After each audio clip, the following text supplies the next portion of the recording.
Part के अंदर Golgi body तक बात कर ली थी। आज हम अगले कोशिकांग की बात करेंगे। कोशिका का जो पांचवा जो कोशिकांग है वो है रसधानी। क्या है? रसधानी। पांचवा जो कोशिकांग है वो है इस रसधानी वोक्यूल्स। आज अपन वोक्यूल्स की बात करेंगे।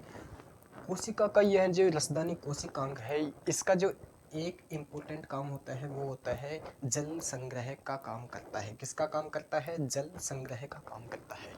किसका? जल संग्रह का काम करता है।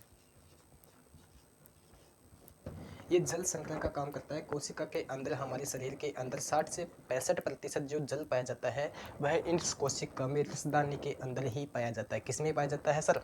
रसधानी के अंदर, वोक्यूल्स के अंदर ही पाया जाता है। इसका काम हो गया रसधानी का काम हो गया जल संग्रह का कार्य करना। अगला जो हमारा कोशिकांग आता है वह आता है तारकाई, जिसे हम सेंट्रोसोम भी कहते हैं। क्या आता है?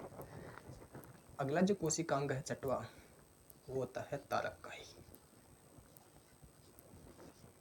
क्या आता है? तारकाई, जिसे हम इंग्लिश में सेंट्रोसोम बोलते हैं। सेंट्रोसोम बोलते हैं। हमारा जो अगला कोशिकांग है तारकाई सेंट्रोसोम, इसकी खोज की थी बोबरे ने। किसने की थी सर? खोज की थी बोबरे ने। किसने?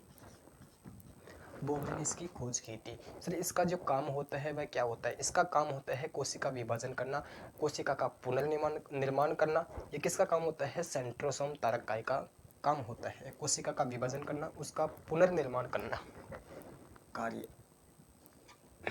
कार्य क्या होता है इसका? कोशिका का विभाजन करना। कोशिका विभाजन, इसका जो तारकाई का काम होता है वह होता है कोशिका का विभाजन करना। इसमें मतलब सबसे ज़्यादा कोशिका विभाजन किस में होता है? देखिए, सबसे ज़्यादा कोशिका विभाजन होता है लीवर में। लीवर में सबसे ज़्यादा कोशिका विभाजन होता है लीवर में, मतलब यकृत में। उस जिसमें विभाजन ही नहीं होता है न्यूरॉन। किसमें विभाजन नहीं होता है? न्यूरॉन तंत्रिका के अंदर विभाजन नहीं होता है। ब्रेन। न्यूरॉन कहाँ पाए जाते हैं सर? ब्रेन में पाए जाते हैं। तो ब्रेन में, न्यूरॉन में, ब्रेन के अंदर न्यूरॉन पाई जाती है जिसमें विभाजन नहीं होता है। विभाजन नहीं, इसमें विभाजन नहीं पाया जाता है। देखिए, कई बार क्या होता है कि वो बोलते हैं कि इसके मस्तिष्क में, ब्रेन के अंदर ब्रेन ट्यूमर बन गई है।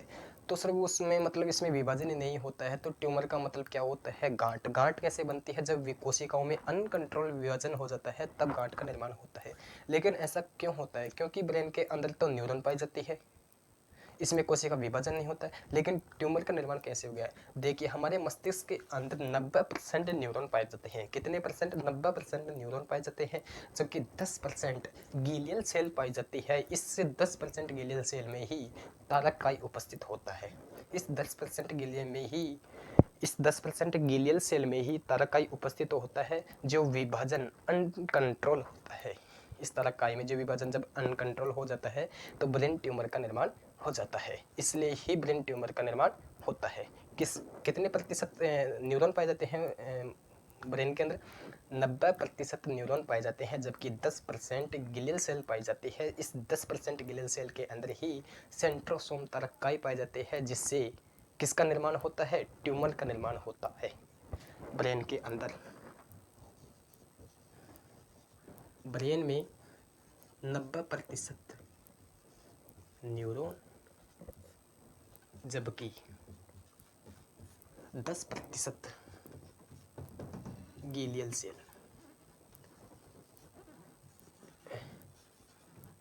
गीलियल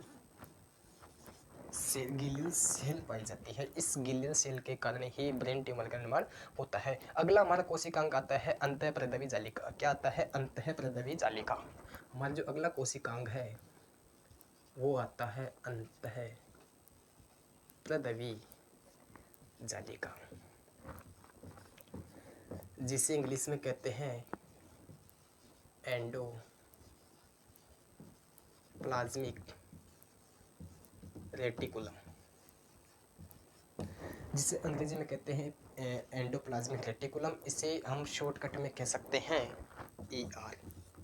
इसे अपन शॉर्टकट में कह सकते हैं ER, अंतःपरिधीय जालिका। ये क्या काम करती है सर? इसका जो काम है वो है आंतरिक कंकाल। ये क्या है? कोशिका का आंतरिक कंकाल है, आंतरिक सहायता प्रदान करती है। आंतरिक कंकाल है क्या? अंतःपरिधीय जालिका। अब देखिए, अंतःपरिधीय जालिका दो प्रकार की होती है। क्या? अंतःपरिधीय जालिका दो प्रकार की होती है। पहली होती है स्मूथ ER, दूसरी होती है रफ ER। अंतःपरिधीय जालिका दो प्रकार की होती है, एक होती है स्मूथ, एक होती है रफ। स्मूथ जो ER होती है वो किसका निर्माण करती है? स्मूथ मतलब चिकना, चिकनी। ER मतलब एंडोप्लाज्मिक रेटिकुलम, चिकनी अंतःपरिधीय जालिका। रफ, खुरदरी, खुरदरी अंतःपरिधीय जालिका। जो स्मूथ ER होती है वह किसका निर्माण करती है सर? ये वसा का निर्माण करती है, वसा का निर्माण करती है। जबकि जो रफ ER होती है वह प्रोटीन का निर्माण करती है। खुरदरी अंतःपरिधीय जालिका प्रोटीन का निर्माण करती है। किसका निर्माण करती है? प्रोटीन का निर्माण करती है। ये प्रोटीन का निर्माण करती है। अब कोशिका के अंदर अब हमारा जो अंतःपरिधीय जालिका है वो कंप्लीट हो चुका है। वैसे बाकी खूब बहुत सारा है, लेकिन हम इतना ही देखेंगे अभी। अगले अपन पार्ट के अंदर इनकी बारीकी से समझेंगे। अगला जो हमारा कोशिकांग आता है वह आता है राइबोसोम। सातवां जो हमारा कोशिकांग है वो आता है राइबोसोम। क्या आता है? राइबोसोम। इसकी खोज किसने की सर?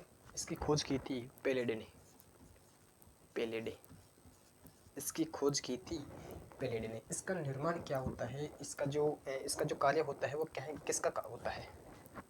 राइबोसोम का जो कार्य होता है वह क्या होता है? राइबोसोम का कार्य होता है प्रोटीन निर्माण। क्या होता है? प्रोटीन निर्माण। कोशिका के अंदर सबसे ज्यादा प्रोटीन का निर्माण किसमें होता है? राइबोसोम के अंदर। राइबोसोम के अंदर सबसे ज्यादा प्रोटीन का निर्माण होता है, इसलिए इसे ही प्रोटीन फैक्ट्री कहते हैं। कोशिका के किस कोशिकांग को प्रोटीन फैक्ट्री कहा जाता है? किसे कहा जाता है? राइबोसोम को। क्यों? क्योंकि इसके अंदर ही सबसे ज्यादा प्रोटीन का निर्माण होता है। क्या कहते हैं इसे? Protein factory. प्रोटीन, इसे प्रोटीन फैक्ट्री कहते हैं। अब देखिए, राइबोसोम को सेडिमेंटेशन के और कोफिशिएंट के आधार पर दो भागों में बांटा गया है। किसके आधार पे? सेडिमेंटेशन के आधार पे और कोफिशिएंट के आधार पे राइबोसोम को दो भागों में बांटा गया है। एक होता है 70S राइबोसोम, एक होता है 80S राइबोसोम। देखिए राइबोसोम को, देखिए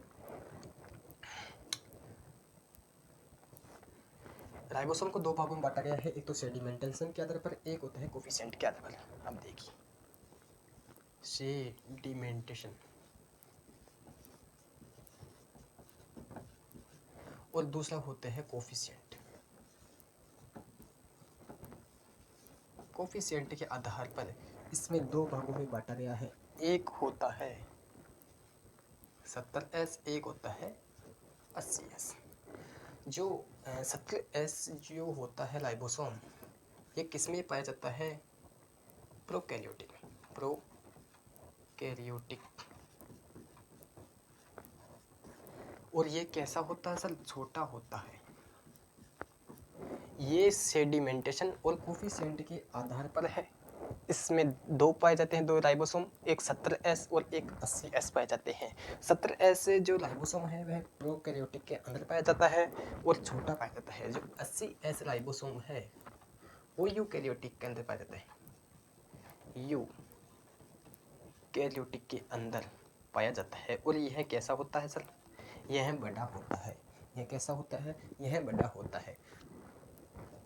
अपन ने राइबोसोम तक बात कर ली, राइबोसोम तक हमारा कंप्लीट हुआ कोशिकांग। अगला हमारा जो कोशिकांग आता है वह आता है लाइसोसोम। क्या आता है? लाइसोसोम। हमारा जो अगला कोशिकांग है वह आता है लाइसोसोम।